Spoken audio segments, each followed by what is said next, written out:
Salatullah salamullah ala yasin habibillah. Baiklah, kita lanjutkan acara yang keempat yaitu acara ini kepada Bapak Ustaz Asep kami persilakan. Assalamualaikum warahmatullahi wabarakatuh.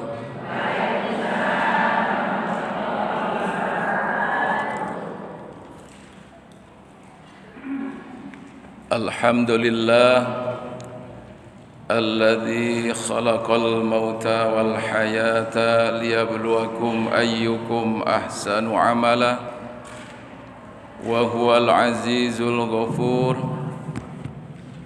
أشهد أن لا إله إلا الله وحده لا شريك له وأشهد أن سيدنا محمدا عبده ورسوله اللهم صل وسلم وبارك على حبيبنا وشفيعنا وذخرنا ومولانا محمد وعلى آله وأصحابه ومن سار على نهجه إلى يوم انشقاق السماوات.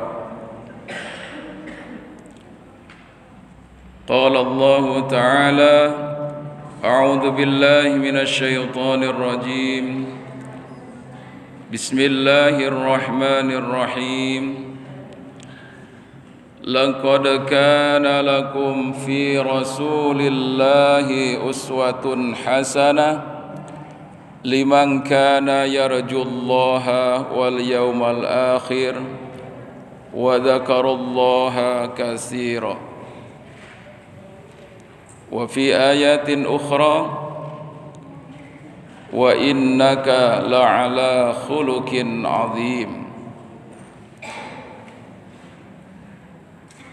وقال النبي صلى الله عليه وسلم من رغب عن سنتي فليس مني.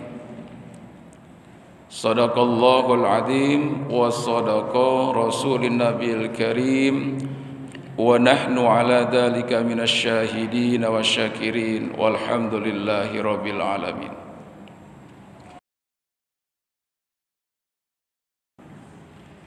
Bersyukur kepada Allah Subhanahu wa taala atas karunia nikmat Allah yang begitu sangat luar biasa. Yang saya hormati Ibu Ketua Pengajian Masjid Al-Fatah ini beserta seluruh jajaran pengurusnya, yang juga saya hormati seluruh para ketua pengajian yang berada di masing-masing blok perumahan Kopkar Mas Jaya yang hadir pada kesempatan sore hari ini, insyaallah dimuliakan Allah Subhanahu wa taala.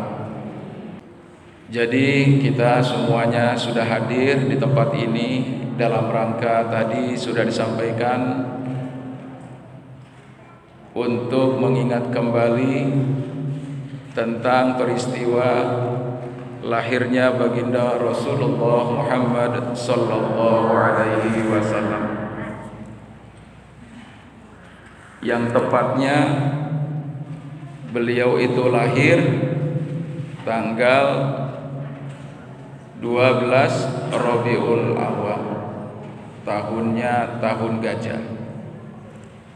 Kenapa waktu itu tahun gajah belum Hijriah? Karena pada waktu itu belum dibuat kalender Hijriah. Yang sudah ada kalender pada waktu itu adalah Masehi, yaitu bertepatan dengan tanggal 21 April tahun 571 Masehi. Dan beliau dilahirkan di kota Mekah.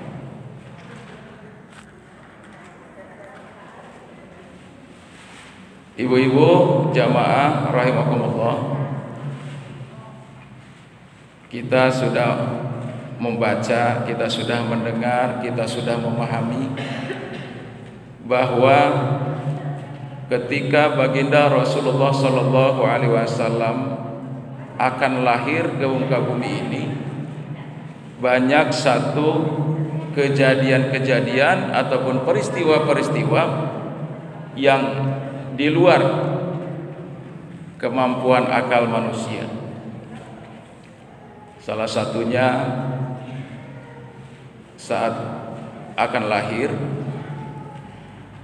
suasana di sekitar Ka'bah itu para pemimpin-pemimpin itu melihat di situ, pemimpin-pemimpin Quraisy, berhala-berhala itu pada bergelimpangan. Ada yang patah.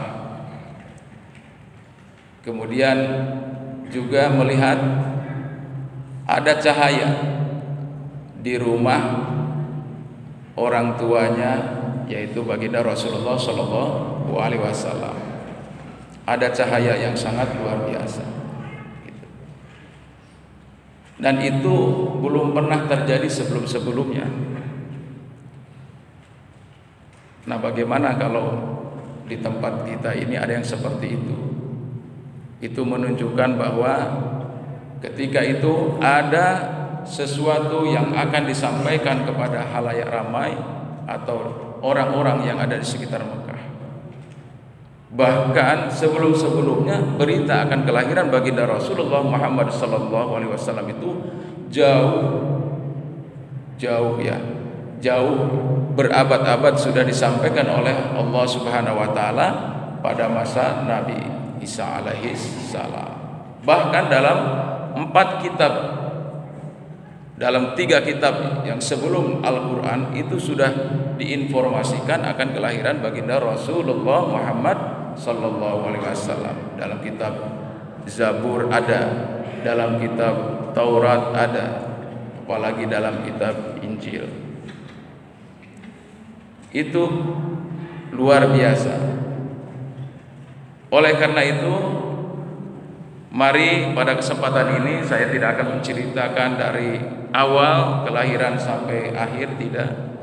Tapi kita akan mengambil beberapa hikmah, beberapa pelajaran yang bisa kita contoh suri toladan dalam kehidupan kita sehari-hari.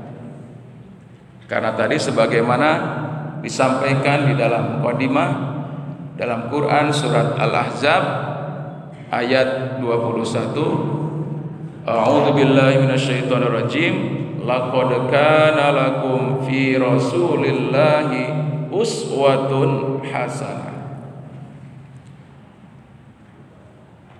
Sungguh telah ada pada diri baginda Rasulullah Muhammad sallallahu alaihi wasallam itu ada apa? Uswatun hasanah. Uswatun hasanah itu artinya contoh suri toladan. Saya punya murid dulu namanya Uswatun hasanah juga, luar biasa itu.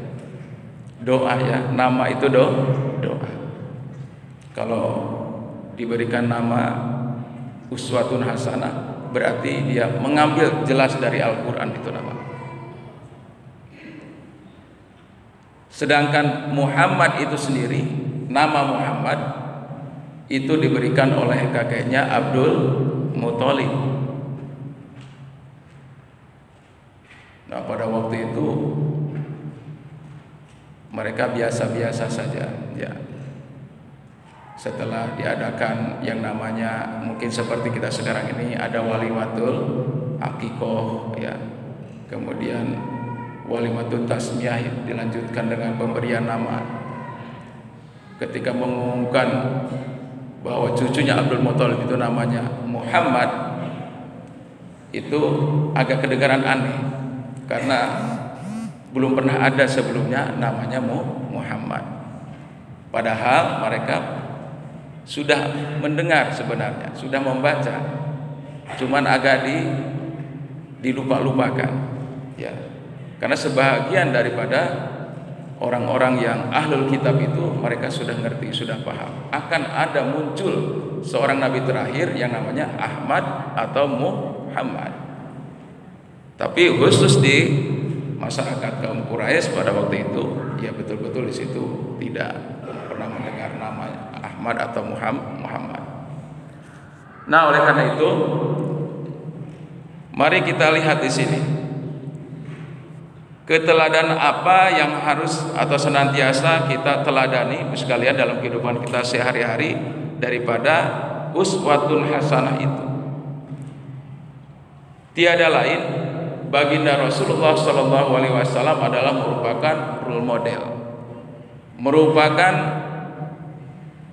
cerminan, ya, bahwa setiap manusia itu wajib untuk mengikuti perilaku, sikap, perbuatan baginda Rasulullah Muhammad SAW.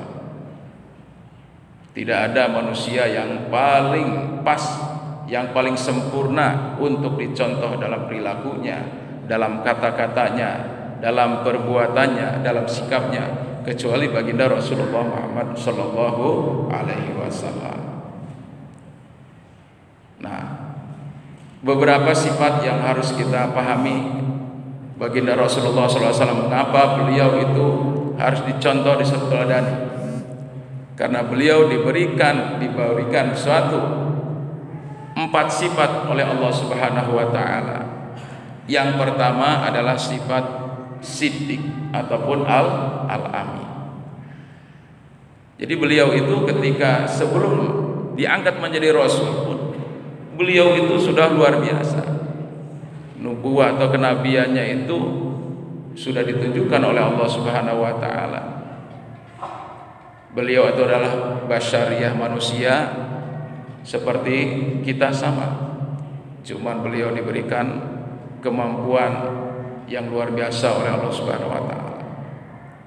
Dari usia sejak umur 6 tahun beliau kan sudah ditinggalkan oleh ibundanya tercinta, sehingga beliau diasuh oleh pamannya yaitu Abu Thalib. Usia 6 tahun itu kalau di kita sekarang ini mungkin baru masuk SD, Bu, ya. Baru masuk SD, usia 6 tahun. Kalau beliau itu dulu, ya, andaikan dulu beliau itu memang bukan seorang nabi, ya, sahabat atau manusia biasa, ya mungkin sekolah seperti kita. Maka beliau disebut dengan Nabil Ummi, nabi yang tidak bisa baca tulis, karena memang sudah betul-betul ditakdirkan oleh Allah Subhanahu wa taala sebagai seorang rasul khatamin nabiyyin. Jadi sejak kecil itu umur 6 tahun beliau sudah dibiasakan untuk mengurus urusan kehidupan. Waktu itu beliau mengembala kambing-kambing orang-orang di sekitar Quraisy. Sampai usia 12 tahun meningkat, diberikan oleh Allah Subhanahu wa taala tugas, ya, dengan berdagang, mengikuti pamannya sampai ke Syam umur 12 tahun. Nah, dari situ beliau bisa melihat masyarakat, kemudian beliau juga bisa berinteraksi dengan orang yang berbeda agama di situ. Bahkan waktu perjalanan beliau dari Mekah, ya, ke Syam itu sudah dilihatkan tanda-tanda kebesaran Allah Subhanahu wa taala. Beliau selalu dinaungi oleh awan.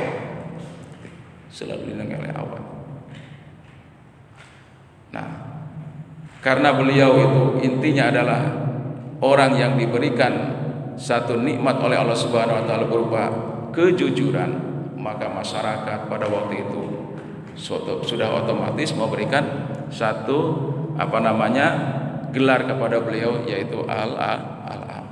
artinya terpercaya. Nah, gelar Al-Amin ini itu diberikan oleh seluruh lapisan masyarakat di situ. Kenapa? Karena beliau memang orangnya jujur. Dari mulai kecil enggak pernah beliau berbohong. Sampai juga beliau terkenal ketika menjajakan dagangannya itu enggak pernah yang namanya pulang itu enggak laku. Ya. Sampai-sampai beliau di usia sudah puluhan tahun, usia waktu itu 25 tahun, beliau dipinang oleh seorang janda kaya yang namanya Siti Khadijah. Dan pada waktu itu terjadi juga transaksi untuk bagaimana bisa kolaborasi, bekerja sama untuk berdagang. Dan beliau pada waktu itu memang ditakdirkan juga oleh Allah Subhanahu wa taala untuk menjadi pendampingnya yang utama, yaitu Siti Khadijah. Karena kepercayaan ini penting, Bu, kepercayaan itu ya, penting. Banyak orang yang saat sekarang ini diberikan jabatan, diberikan kedudukan, utamanya adalah karena saling memberikan kepercayaan, saling memberikan kepasrahan kepada seorang itu. Kenapa? Karena ada skillnya, karena ada kemampuannya, karena dengan kebaikannya, kejujurannya gitu.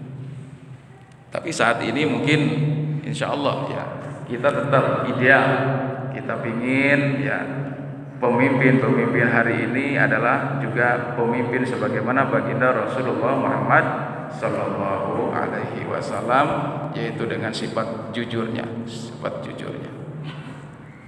Nah, oleh karena itu sekalian, nah di dalam Al-Quran ini sudah lengkap bagaimana kita bisa mencontoh baginda Rasulullah Muhammad Sallallahu Alaihi Wasallam.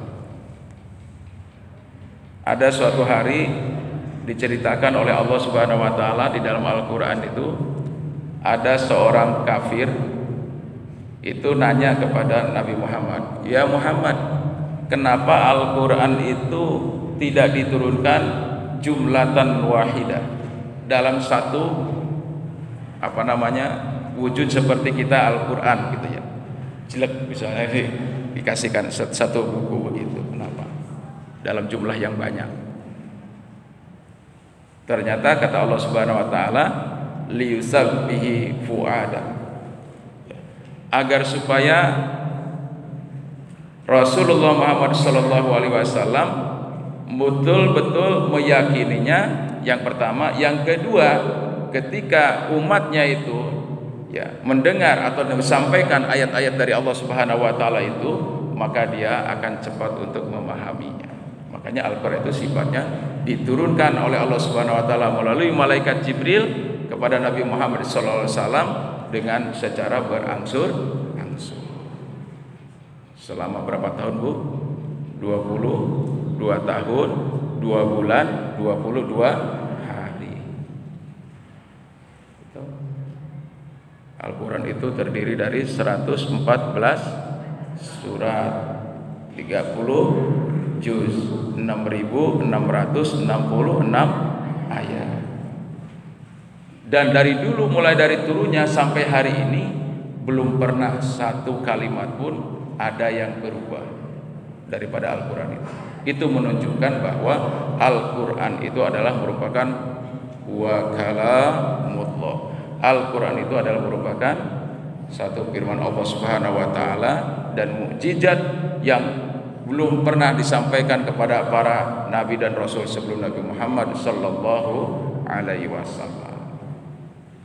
Kata baginda Rasulullah, taraktu fikum amrayni lan tadillu ma in tamassaktum bima kitaballah wa sunnata rasuli.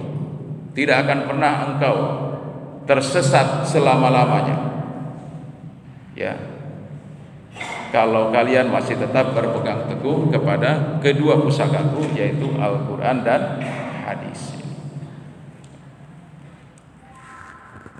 Jadi kalau kita ingin dari hari ini bagaimana kita nanti ingin mendapatkan syafaat dari baginda Muhammad sallallahu alaihi wasallam, maka kata Rasulullah sallallahu alaihi wasallam, kasratut tilawatil Quran, banyak-banyak membaca Al-Qur'an.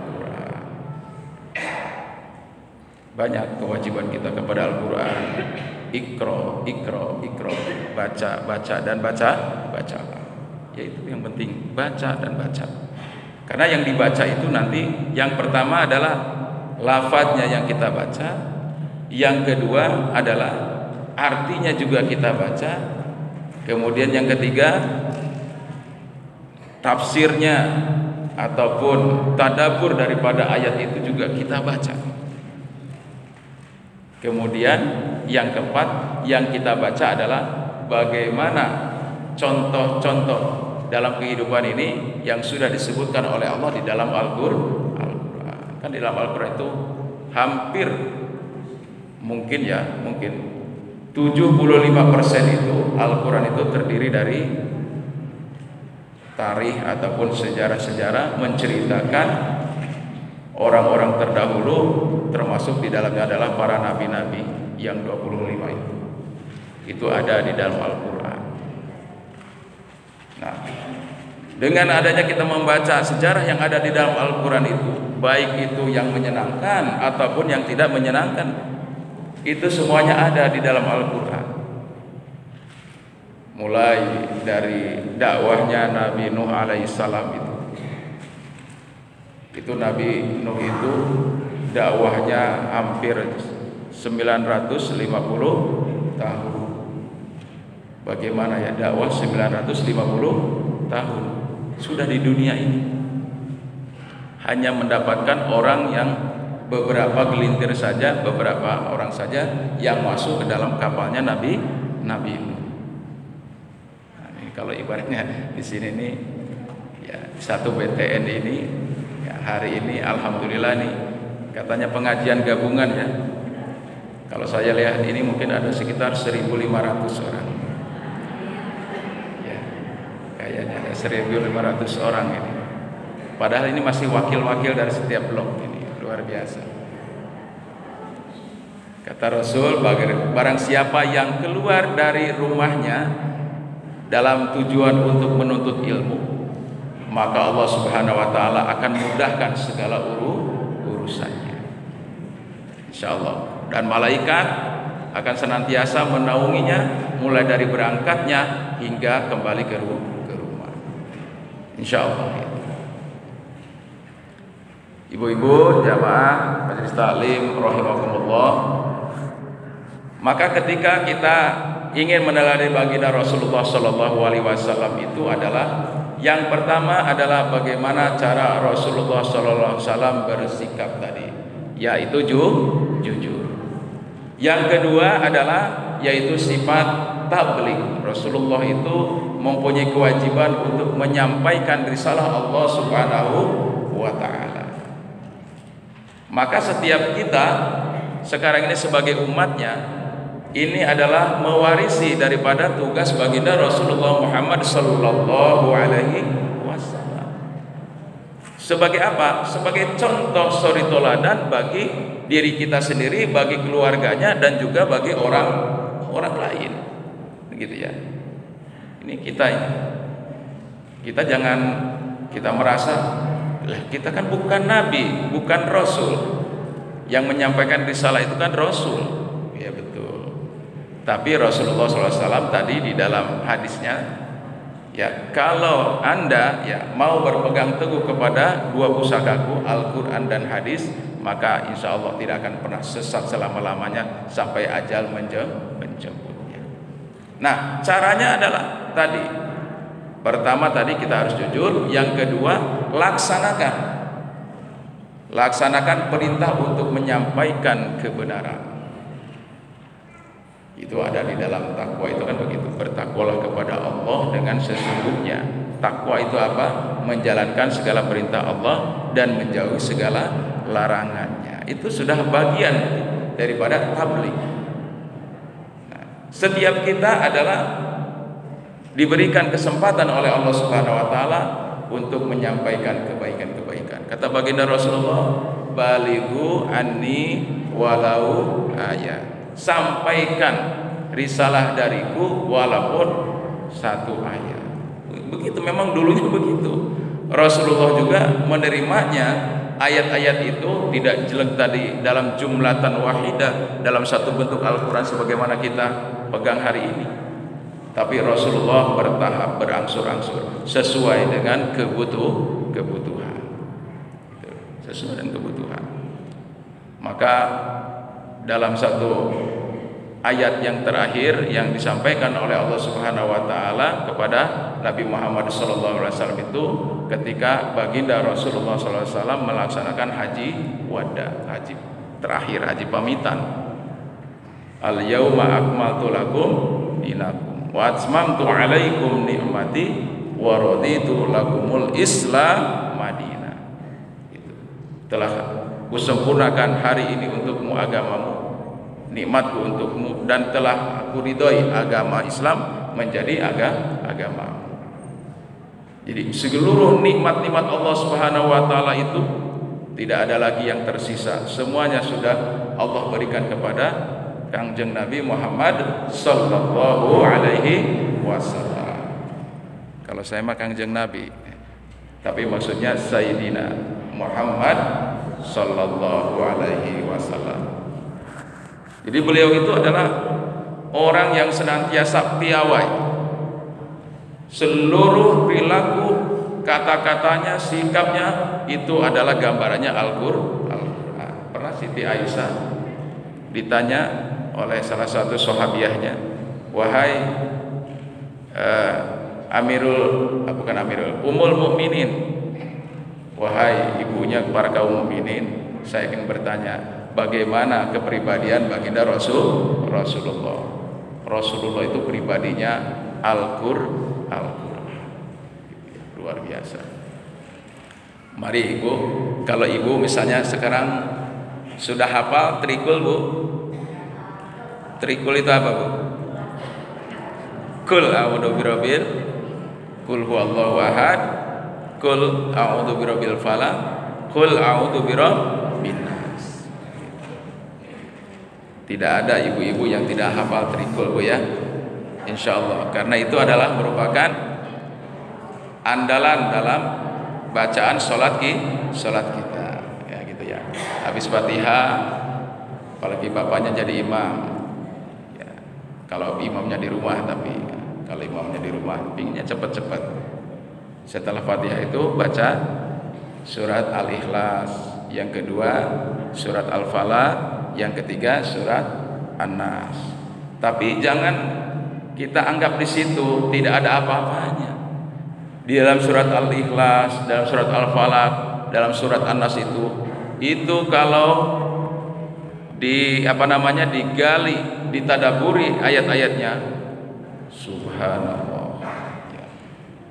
Itu Al-Quran itu adalah wasyifaul linnas. Al-Quran itu bisa menjadi obat segala macam penyakit ya, untuk manusia ya bu ya. Ibu hari ini punya penyakit nggak bu? Punya penyakit nggak hari ini? Ya, setiap kita sudah punya penyakit bu. Ada penyakit rohani, ada penyakit jasmani. Silakan bu, sambil dimakan ini ada minum, silakan. Jadi kata Allah Subhanahu wa taala, manusia itu sudah diberikan yang namanya tadi bahan-bahan penyakit. Ada yang penyakitnya rohani, ada yang penyakitnya jasmani. Yang penyakitnya rohani Allah katakan dalam Quran surat Al-Baqarah, fi qulubihim maradun fazadahumullahu marada. Gitu.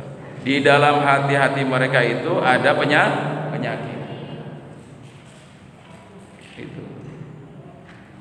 Terus karena penyakit-penyakit itu sudah luar biasa di dalam hati ya, di dalam hatinya, maka ditambah lagi oleh Allah Subhanahu wa taala, summum bukmun umyun fahum la yarji'un. Pendengaran mereka, kemudian penglihatan mereka termasuk hati mereka dikunci mati oleh Allah Subhanahu wa taala. Khatamallahu ala qulubihim wa ala sam'ihim wa ala absharihim ghishawatu wa lahum adzabun alim. Nah, gitu. Jadi datangnya ibu ke sini itu sebenarnya untuk apa Bu tujuannya? Mendengarkan tausiah ya Bu ya. Mendengarkan tausiah. Setelah mendengarkan tausiah itu nanti untuk apa? Untuk dijadikan sebagai iktibar ataupun pelajaran. Apa yang bisa kita praktekkan? Apa yang bisa kita praktekkan? Nah, karena kata Allah Subhanahu wa taala memang ada manusia yang datang ke sini dengan iman, ada yang juga datang ke sini dengan apa lagi? Dengan niat-niat yang lain. Maka penting ketika kita mau masuk ke dalam sesuatu itu kita awali dengan niat. Ibu sudah tadi niatnya bismillahi tawakkaltu 'alallah la haula wala quwwata illa billah. Masuk ke masjid tadi baca doa enggak? Baca doa ya kan? Allahumma gfirli dunubi wabtahli abwaaba fadli. Sudah berlapis-lapis itu kita mengawal namanya niat, kemudian jadi dunia memperbarui niat sampai ke sini pasti ada sesuatu yang akan kita peroleh. Ya salah satunya tadi saya dan kita semua mari kita ingin mencontoh baginda Rasulullah SAW minimal dari 4 sifatnya. Itu baru yang kedua tadi yaitu tabligh. Sampaikan kata baginda Rasulullah, dariku walau ayatan, walaupun satu ayat. Karena sifatnya Al-Quran itu datang kepada Rasulullah itu tadi berangsur-angsur, kemudian disampaikannya secara mutawatir. Tahu Bu mutawatir Bu? Misalnya Rasulullah pada waktu itu ketika mendapatkan firman Allah Subhanahu wa taala itu, kok ada sahabat di situ sekitar 10 orang. Langsung Rasulullah sampaikan kepada para sahabat tersebut, dan 10 orang para sahabat tersebut juga langsung menyebar menyampaikan kepada yang lainnya. Tuh begitu. Dan pada waktu itu sudah disampaikan oleh baginda Rasul, wahai sahabat, para sahabatku, jangan engkau hafalkan selain Al-Qur'an. Di samping harus langsung dikerjakan, juga jangan kalian hafal selain Al-Qur'an. Makanya beliau pada waktu itu sudah apa ya? Sudah wanti-wanti, dicatat ya. Mungkin ada hafalan itu ada yang bagus, ada yang enggak, kan begitu ya. Nah, makanya dicatat oleh sekretarisnya yaitu siapa Bu? Zaid bin Thabit. Zaid bin Thabit itu dikursuskan oleh Rasulullah ya untuk menulis Al-Quran, dikursuskan karena bahasa Al-Quran itulah bahasa kaum Quraisy, Arab Quraisy itu luar biasa. Nah, dicatatlah ya mulai dari awal sampai akhir turunnya Al-Quran itu dicatat oleh Zaid bin Thabit. Ada yang dicatatnya di pelepah kurma, ada yang di tulang belulang, ada yang di kulit-kulit kayu. Sehingga ketika Rasulullah SAW wafat, ada arsip gitu. Ya, ada arsip. Arsip yang terbesar ada di rumahnya siapa itu? Hafsah kalau saya. Ada di Hafsah. Dikumpulkan mungkin kalau sekarang ini mungkin ya bisa jadi banyak betul ya Bu ya.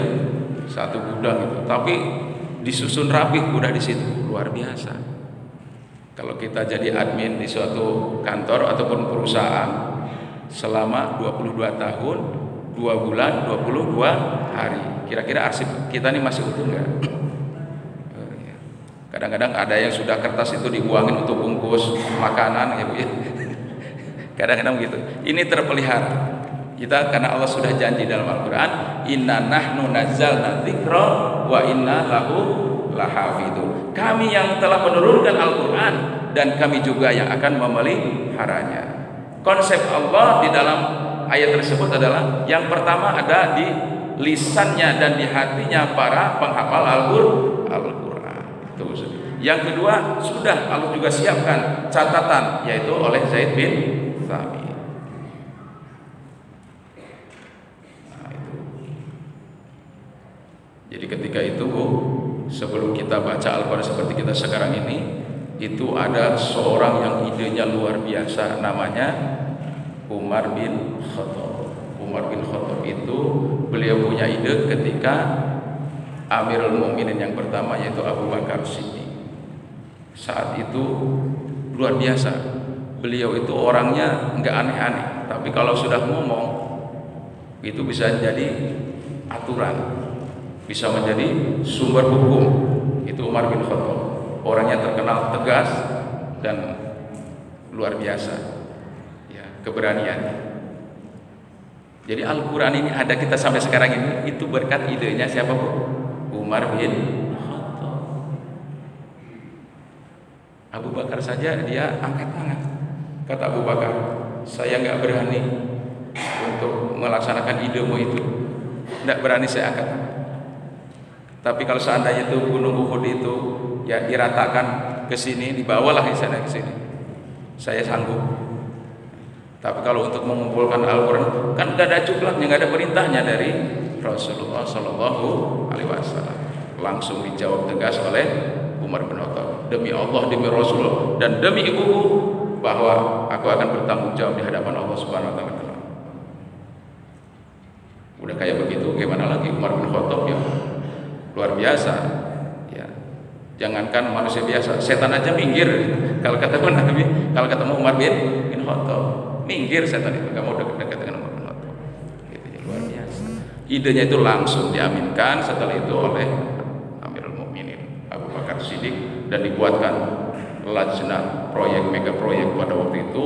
Seluruh orang-orang yang sisa daripada pejuang-pejuang syahid di jalan Allah itu yang masih hafal Al-Quran dikumpulkan. Kemudian yang tadi yang masih berceceran itu mungkin ada yang tidak terkumpul di rumah Hafsah, diminta juga di situ. Wah, itu diketuai oleh Zaid bin Thabit pada waktu itu. Itu luar biasa Al-Quran itu. Sampai-sampai kita sekarang tinggal baca aja malas. Malas ya Allah. Luar biasa. Ya, padahal banyak motivasi. Kalau kita baca Al-Quran, Bu, pakai wudu di luar sholat, satu hurufnya 10 kebajikan. Ya Bu. Kalau kita baca Al-Qurannya masih terbata-bata, kita alhamdulillah dapat 2 kebajikan.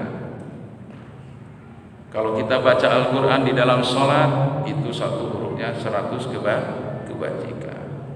Dalam rangka apa itu? Memotivasi kepada kita bahwa tiada hari tanpa membaca Al-Quran. Bahkan sekarang ini ya, sampai zikir pun ya ada zikir Al-Quran. Mungkin ada ibu-ibu yang sudah hafal surat Yasin Bu ya, yang sudah hafal surat Waqiah ya, sudah hafal surat-surat yang wah ya luar biasa. Iya Pak, yang penting kita ini tadi bacalah Al-Quran, baca. Karena pada intinya orang bisa hafal Quran itu karena tiap hari dibaca. Ya Bu ya. Saya ini mungkin kalau pertama kali ke sini nggak bakal tahu nih tempat ini. Tapi karena sudah berkali-kali ke BTN ini tanpa GPS itu ya udah bisa saya ke sini. Kenapa? Yang pertama saya pernah tinggal di BTN. Ya sekitar tahun 98 di sini pernah tinggal di BTN setahun. Jadi sudah tahu. Demikian juga orang yang hafal Al-Quran. Ya Bu ya, ini ada cerita Bu. Cerita benar ini fakta. Ada seorang ibu-ibu sudah tua, mungkin usianya sekitar 80 tahunan. Itu dikisahkan ibu itu menghatamkan Al-Quran itu sampai 2 kali dalam sebulan. Karena sudah biasa. Jadi walaupun dia itu nggak pakai kacamata, yang penting dia mungkin barangkali sudah tahu ujung-ujungnya itu. Kalau bahasa saya itu norolong bacanya, norolong ya. Norolong itu ya fasih begitu. Ya kayak kita kalau baca Yasin ya, walaupun nggak bawa buku Yasinnya. Bismillahirrahmanirrahim. Yasin wal Qur'anil Hakim innaka laminal mursalin ala siratim mustaqim. Kalau kita bareng-bareng nggak baca Al-Qur'an, udah. Yang penting awalnya kan gitu. Nah, itu. Karena kita tiap hari sudah kulino tiap hari. Jadi kalau kita baca Al-Qur'annya sudah seperti itu, ibu tua tadi itu dianggap oleh orang itu hafal Al-Qur'an. Wajar, karena 1 bulan sampai dia meninggalnya itu 1 bulan 2 kali. 2 kali. Nah, oleh karena itu mari ya, karena kita ini adalah umat Nabi Muhammad SAW, Al-Quran itu adalah pusaka beliau. Oleh karena itu tidak lain dalam rangka untuk bagaimana menteladani baginda Rasulullah SAW itu ada semuanya di dalam Al-Quran. Wa innaka la'ala khuluqin adzim. Dan engkau ya Muhammad ada satu akhlaknya yang sangat agung, luar biasa.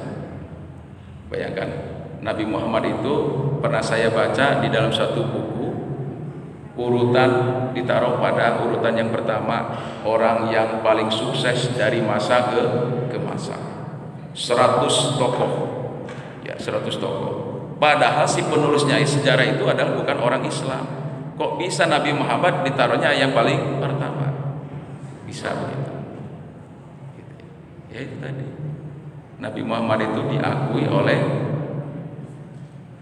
kawan, oleh lawan ataupun kawan, apalagi kawan. Lawan saja mengakui begitu. Karena apa? Karena akhlak. Saya tanya sama ibu-ibu, pernah nggak ibu baca umat Nabi Muhammad ketika Rasulullah waktu itu masih hidup, umatnya ada yang diazab nggak? Ada yang diazab nggak? Karena membangkang, nggak mau sholat, nggak mau zakat, ada nggak yang diazab? Nggak. Bahkan pernah Rasulullah SAW ketika beliau hijrah ke Taif, yaitu ke Taif itu, di sana bukannya disambut dengan yang baik, tapi ya disambut juga. Disambutnya dengan apa, Bu? Dengan lemparan batu, sampai katanya giginya nih patah, gigi Rasulullah. Lalu malaikat Jibril nawarin, ya Habiballah, wahai kekasih Allah, mintalah kepada Allah, nanti saya akan mengeksekusi, katanya. Kalau itu gunung Uhud itu timbahkan di situ, habis, selesai sebentar aja. Kata Rasulullah, apa jawabnya? Wahai Jibril, jangan, mereka belum tahu. Mereka belum tahu. Dan saya berdoa mudah-mudahan kelak di waktu yang akan datang ada di antara mereka yang masuk ke dalam Islam. Betul, doa Rasulullah nggak pernah meleset. Ya, ungkapan itu nggak pernah meleset.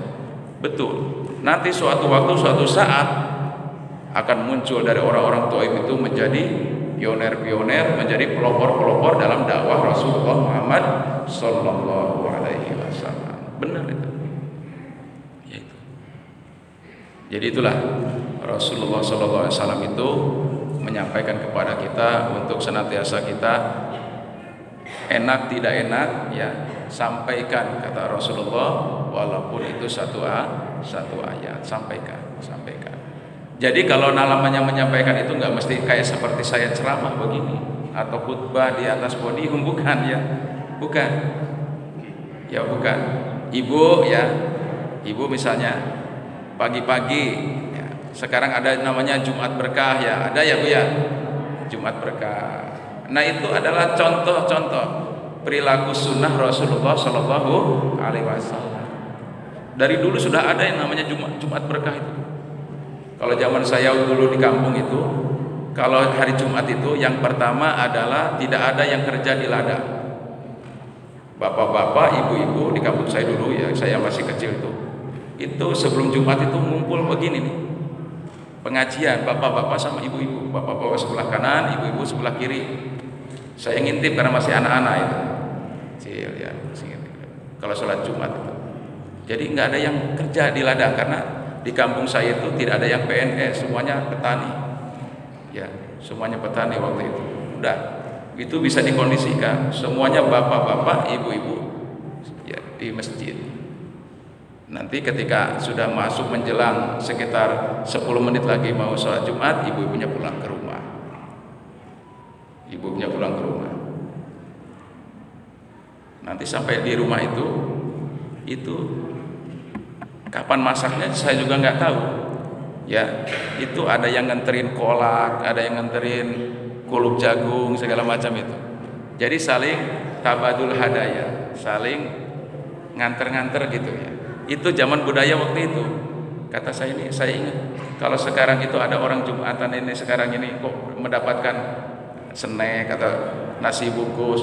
Alhamdulillah di zaman dulu sudah pernah ada seperti itu. Tapi sekarang udah modern gitu, udah modern sekarang.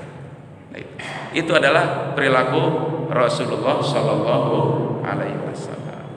Kata Rasul, kalau kamu pingin aman hidup kamu, tetangga kamu pingin aman, ya apa namanya, dijaga rumahmu dengan apa?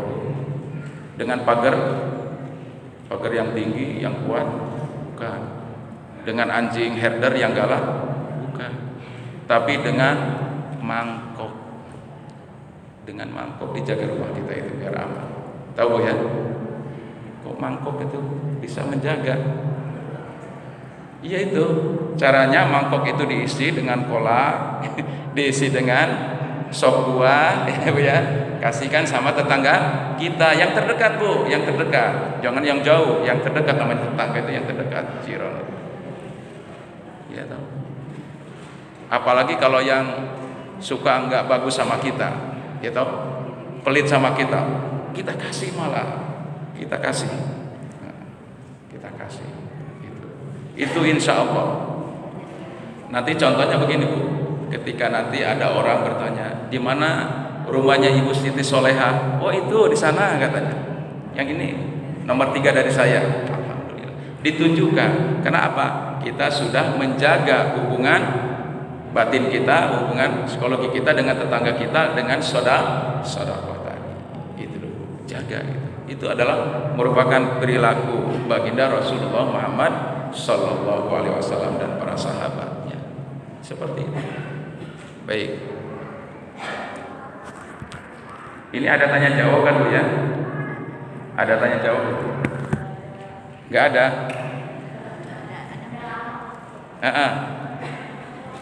Nanti tawarkan dulu, ditawarkan dulu lah ya. Silahkan, ini karena udah mau jam, sebentar lagi 3 menit lagi. Silahkan untuk kalau ada yang mau ditanyakan. Poin-poinnya itu sebelum saya akhiri, kan tinggal 2 lagi tadi. Atau selesaikan dulu. Jadi sifat yang kedua, sifat yang ketiga adalah amanah. Rasulullah SAW itu terkenal dengan amanahnya. Pada suatu hari Rasulullah SAW sebelum diangkat menjadi Rasul, Ka'bah itu kan pernah rusak. Nah, ketika direnovasi seperti kita masjid begini ini, masjid kita ini katanya akan direnovasi. Ini Ka'bah waktu itu. Itu yang namanya di situ pemimpin Quraisy pada waktu itu bermusyawarah supaya tidak terjadi namanya suatu hal yang tidak diinginkan. Kenapa? Karena pasti nanti akan masing-masing punya keinginan, punya kepentingan. Itu namanya Hajar Aswad itu bagaimana caranya ditaruh lagi pada tempatnya. Gitu. Maka ada orang yang memberikan ide, begini aja. Nanti siapa yang paling duluan ya datang ke Ka'bah ini atau ke masjid ini, ya mungkin Ka'bah dulu tempat sholat ya, karena belum dibangun masjid. Siapa yang datang duluan ke Ka'bah ini, dialah nanti yang akan menentukan putusannya. Ternyata tiada lain, Muhammad remaja tadi, yang masih remaja tadi, dia yang paling duluan. Memang sudah skenario Allah Subhanahu wa Ta'ala. Karena beliau terkenal orangnya amanah, itu orangnya sudah dari kecil itu al-amin, terpercaya. Monggo silakan Muhammad, bagaimana caranya supaya ini bisa baik ya dan ditaruh lagi pada tempatnya. Langsung beliau menyuruh seseorang yang membawa kain besar, kemudian di situ Mari Bapak-Bapak sekalian, pada hari ini kita akan meletakkan kembali batu Hajar Aswad pada tempatnya. Oleh karena itu, saya mohon ya Bapak ini disebutkan ya pemimpin Quraisy itu untuk memegang masing-masing ujungnya dan diletakkanlah batu Hajar Aswad itu di tengah-tengah. Nah, gitu. Kan diangkat bareng. Yang meletakkan siapa? Nabi Muhammad SAW.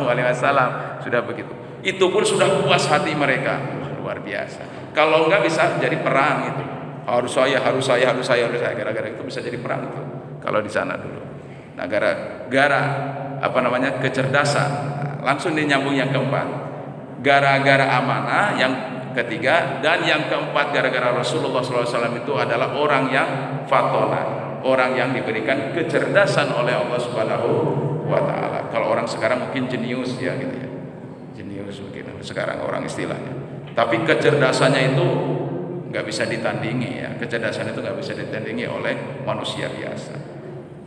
Maka disitulah mereka merasa puas dengan tata cara Nabi Muhammad SAW dalam memutuskan suatu perkara. Memang harus cerdas. Kalau orang cerdas itu ya bisa adil, berbuat adil, arif dan bijaksana. Makanya kalau sekarang jadi orang-orang hakim, pengadilan agama, jaksa, itu harus cerdas lahir batin. Gitu. Kenapa? Mereka itu nanti termasuk golongan orang-orang yang akan mendapatkan perlindungan, naungan dari Allah Subhanahu wa Ta'ala. 7 golongan yang akan Allah berikan lindungan dari Allah Subhanahu wa Ta'ala di hari kiamat. Salah satunya adalah imamun adil, pemimpin yang adil. Kemudian termasuk di dalamnya adalah seorang hakim yang adil juga. Mungkin itu aja dulu Ibu sekalian semuanya, para peserta ataupun jamaah majelis taklim SBTN yang saya muliakan.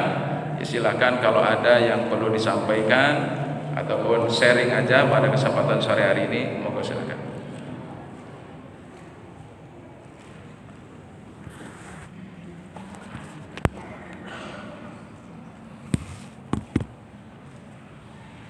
Tidak ada?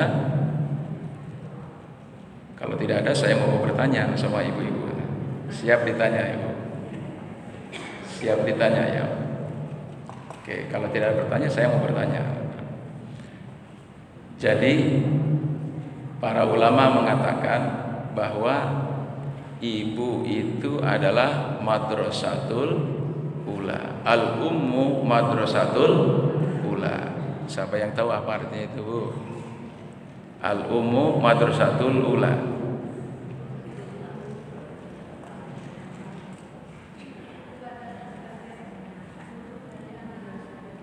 Ibu adalah sebagai guru bagi anak-anaknya. Betul, 100 nanti hadiahnya dari Ibu Ketua Pengajian ini.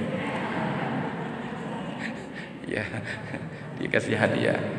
Jadi ibu itu adalah guru pertama bagi anak-anaknya. Bukan guru TK, bukan, tapi orang tuanya guru yang pertama itu maksud itu. Al-ummu madrasatul ula. Kenapa? Yang ngasih tahu A, I, U, Ba, Bi, Bu itu adalah orang tua. Yang ngasih tahu A, B, C yang segala macam itu yang pertama adalah orang tua. Bahkan sebelum masuk TK udah bisa baca itu. Siapa yang ngasih tahu? Ya, orang tuanya, ibunya yang paling rajin. Al-ummu madrasatul ula. Jadi setiap ibu itu yang pertama tadi harus memiliki 4 sifat Rasul. Pertama siddiq, jujur. Yang kedua tabligh, menyampaikan kebenaran, sampaikan kepada anak-anak itu ya, semuanya apa yang kebaikan-kebaikan itu sampaikan kepada anak-anak kita. Yang ketiga adalah amanah. Ya, jangan sekali-kali ngasih PHP kepada anak. Nanti ya kalau kamu gini. Tapi kita boleh seperti itu motivasi. Cuman harus konsekuen amanah. Kalau juara 1, nah kamu juara 1 apa? Juara 1 sholat. Misalnya 1 pekan ini nggak pernah meninggalkan sholat 5 waktu, langsung kasih reward, kasih hadiah. Itu. Jangan juara akademiknya saja, jangan. Kita harus dari situ, dari ibadahnya. Gitu. Puasanya kemarin tamat misalnya.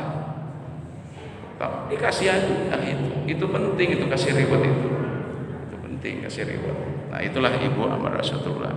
Baik Ibu sekalian, karena waktu sudah pukul 17:05, mari kita bermohon kepada Allah Subhanahu Wa Taala. Yang pertama, agar Allah Subhanahu Wa Taala berikan keberkahan dari sisa umur kita ini, dan mudah-mudahan juga Ibu adalah betul-betul Allah jadikan sebagai role model, ya, sebagai contoh suri teladan bagi anak-anaknya. Karena anak-anak kita berhasil sampai hari ini karena jasa Ibu semua. Ya, insyaallah. Liridaillahi taala wa bi syafaqati Rasulillah sallallahu alaihi wasallam. Al-Fatihah.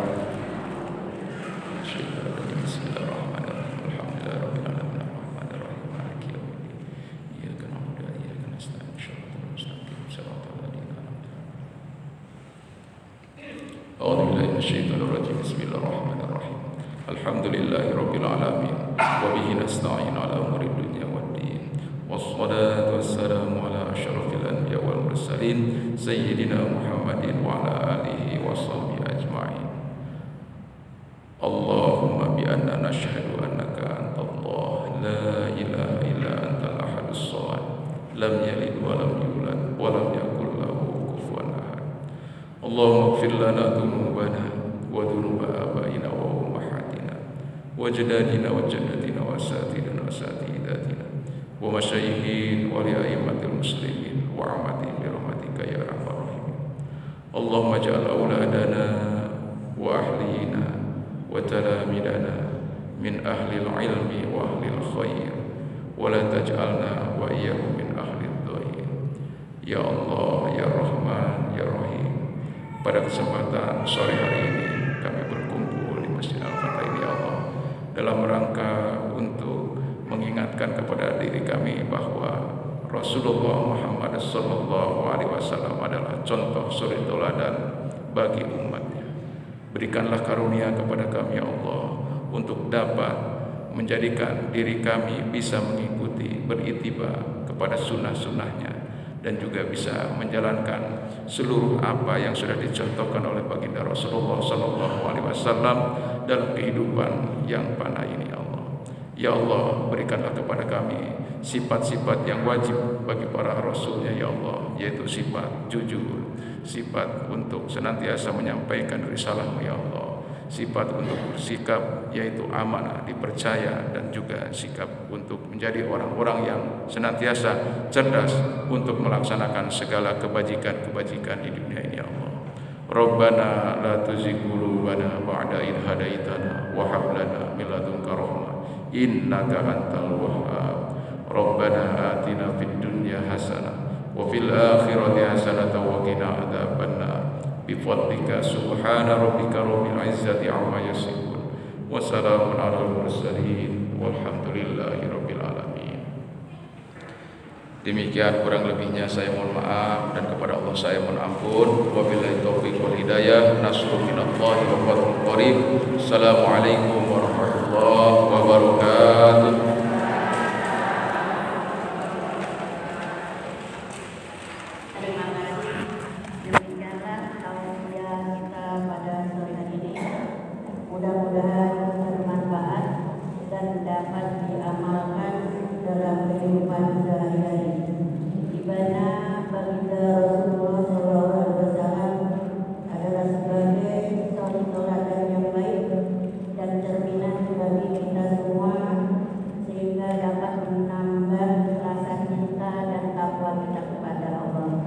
Amin ya Allah ya Rabbal alamin. Baiklah, kita lanjutkan acara yang tertutup, yaitu penutup. Saya pribadi sebagai pembawa acara, jika ada kata-kata yang kurang berkenan di hati ibu-ibu semuanya, pada Allah saya mohon ampun. Pada ibu-ibu jemaah semuanya saya mohon maaf. Marilah pengajian sore hari ini kita tutup bersama-sama dengan membaca lafaz hamdalah. Alhamdulillahirabbil alamin.